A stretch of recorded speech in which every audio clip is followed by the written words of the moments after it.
Banyak di antara kalian yang bertanya, gimana peluang lolos SNMPTN lintas jurusan versus sejurusan?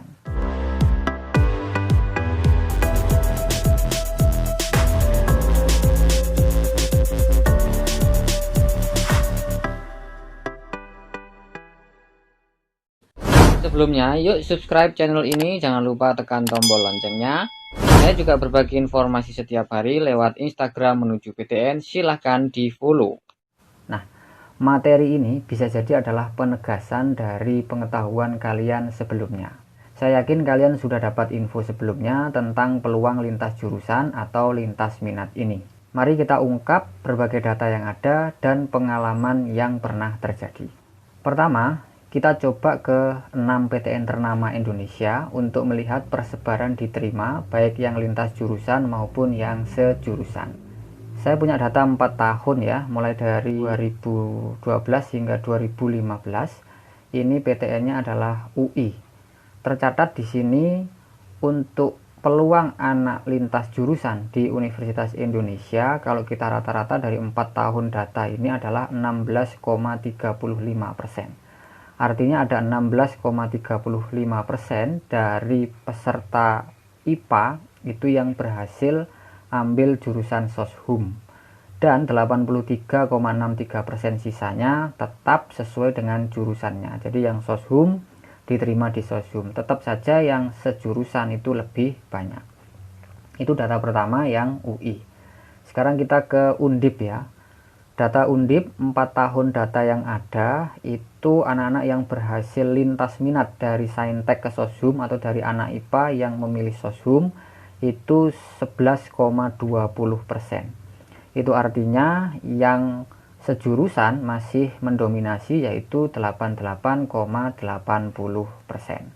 Bagaimana dengan UGM? Mungkin ini yang lebih menarik ya, UGM dari data 4 tahun yang ada yang berhasil lintas jurusan dari anak IPA ke soshum ada 26,10%. Ini cukup banyak, dan 73,90% lainnya adalah mereka yang sejurusan, jadi anak IPS yang ambil soshum.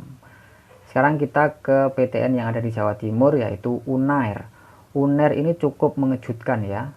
Nah, ini mungkin peluang bagi kalian yang ingin lintas jurusan. Kalian bisa mencoba peruntungan di UNAIR karena siswa IPA yang berhasil lintas jurusan ke soshum itu dari data 4 tahun yang ada ini adalah 30,94%. Artinya ada 69,6% yang tetap sejurusan. Cukup banyak sekali anak-anak yang dari UNAIR ini diterima dari lintas jurusan, terutama anak IPA yang berhasil ambil soshum. Kita lanjutkan data berikutnya ke Universitas Brawijaya.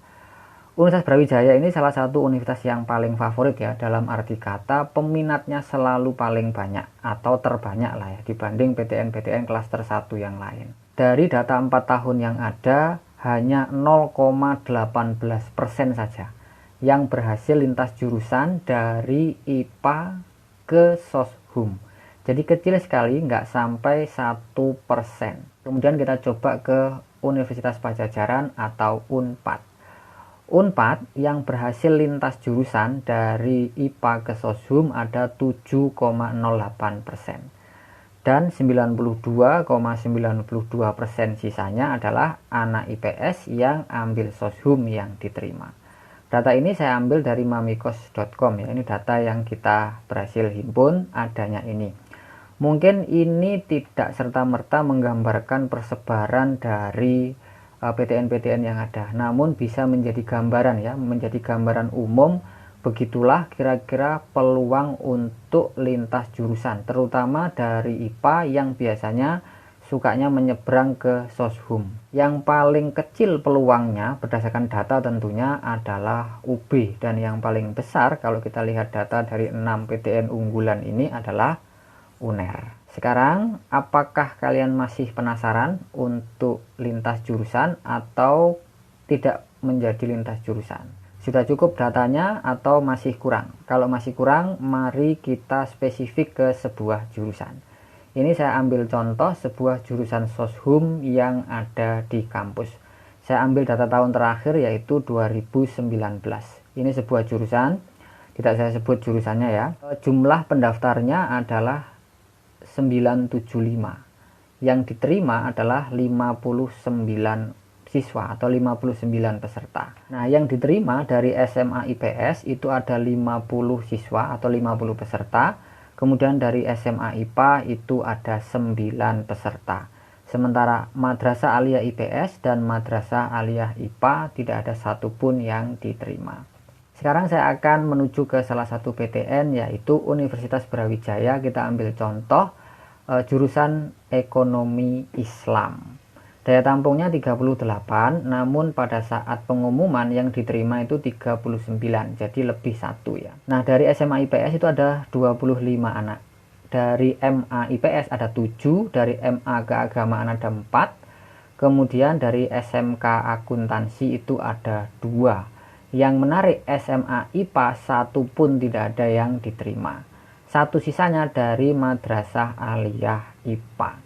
Ini sesuai dengan data yang tadi ya, bahwa untuk lintas jurusan di Brawijaya itu tidak semudah itu, atau bisa disebut cukup sulit. Saya kasih contoh satu lagi, Ilmu Komunikasi UI. Daya tampungnya adalah 45. Kemudian yang diterima 48, berarti ini kelebihan atau dilebihi 3 ya. Kita lihat persebaran yang diterima. Untuk SMA IPS ada 40, untuk SMA IPA ada 8. Sisanya tidak ada yang diterima sama sekali. Itu gambaran peluang bila Anda ingin lintas jurusan. Nah, dari 3 contoh ini kalian bisa membuat gambaran sendiri ya, kira-kira peluangnya itu seperti apa bila kalian ingin lintas jurusan atau lintas minat. Jadi yang lintas yang anak IPS ya, kalian nggak perlu berkecil hati karena ladang Anda direbut oleh anak-anak IPA, karena tidak serta-merta anak IPA mudah untuk masuk ke jurusan-jurusan soshum. Nah, sebelum saya menjelaskan contoh kasus kakak kelas kalian yang pernah saya jumpai lolos SNMPTN linjur, kita ke ketentuan LTMPT dulu ya. Setidaknya dalam 2 tahun terakhir, LTMPT sudah secara eksplisit atau tertulis memberi penegasan pada peserta bahwa peserta SNMPTN tidak disarankan untuk lintas minat atau lintas jurusan. Kata disarankan sebaiknya tidak lintas minat itu jika kita interpretasikan artinya tidak dilarang, namun juga tidak serta-merta mudah ya. Ada pertimbangan khusus agar Anda qualified diterima pada jurusan yang lintas itu. Dalam hal untung-untungan, mentalitas dan sebagainya silakan aja, itu prerogatif dari kalian. Kita sudah membahasnya di video yang sebelumnya. Namun sepengalaman kami, contoh lolos linjur yang pernah saya temui setidaknya adalah mereka yang memiliki nilai rata-rata tinggi relatif terhadap PTN tujuannya. Saya pernah mereview rapot sukses lintas jurusan anak IPA lolos sastra Inggris UNER ya. Nanti videonya silahkan dicek di channel YouTube saya, nanti saya akan berikan linknya. Kemudian jika di rata-rata nilai dia ini di kisaran 90-an. Artinya kalian kalau misalkan nilainya itu rata-ratanya rendah ya, apakah di bawah 84 atau di bawah 83, termasuk yang peringkat paralelnya itu rendah, ya sebaiknya kalian memilih jurusan yang seminat saja. Toh jurusan yang seminat itu banyak sekali dan opsi-opsi itu bisa saja cocok dengan kalian. Jadi misalkan nilai kalian rendah ya, termasuk peringkat paralelnya juga tidak terlalu tinggi, sebaiknya kalian memilih jurusan yang seminat. Atau kalian bisa linjurnya pada saat SBMPTN. Nah, ini kembali ke pengambilan keputusan. Gimana enaknya? Kami mencoba untuk memberikan gambaran secara persentase. Nah, mungkin ada kakak kelas kalian yang pernah punya pengalaman linjur. Kita tulis aja ya di kolom komentar. Kita bisa kolaborasi di IG ini menuju PTN.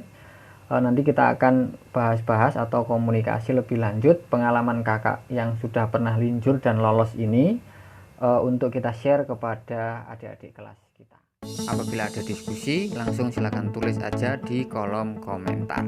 Kita akan ketemu lagi di episode berikutnya. selanjutnya. Tetap semangat, tetap belajar, dan create your future. Selamat mendaftar SNMPTN 2021, semoga kalian lolos.